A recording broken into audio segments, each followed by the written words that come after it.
Bo'pti ona, yaxshi o'tiring, men ketdim. Hey bolam, shoshma. Ha? Labbi? Ishga ketishingdan oldin menga $200 qarz berib ketgan. Qarz? Ha, qarz. Nima qilasiz shuncha pulni? Gapga berishim bor edi, keyin ustimga bu narsa osanmikin deb aytdim. Bo'pti. Qachon qaytarib berasiz? Qaytaraman. Pensiyamdan bo'lib qaytaraman bola. Bo'pti. Hozir olib chiqaman.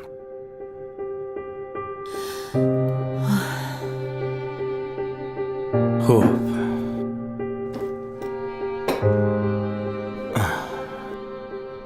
Mana. Faqat vaqtida qarzingizni uzasiz. Kelishdikmi? Albatta qaytaraman. Rahmat bola. Yana mana bu pulni ham sizga. Voy, buncha ko'p pul nimaga?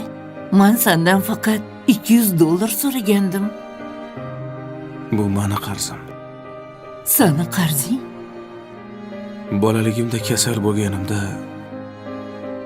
uxlamasdan chiqqansiz, esizdami? Uyqusiz o'tkazgan tunlaringiz haqqa. Bu pullar shularni bittasiga yetsa koshkaydi.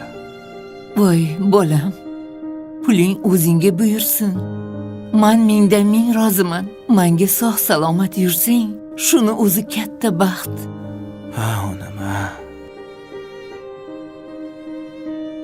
Meni yana bitta qarzim bor. Yana qanaqa qarz? Bu qarzni hali ko'pchilik uzolgani yo'q. Bilasizmi? Menga o'xshagan farzandlar mana shu ikki og'iz gapni aytishga uyalishadi. O'zi ikki og'iz gap. Nimaga? Sizni yaxshi ko'raman degan gap. Men ham seni yaxshi ko'raman.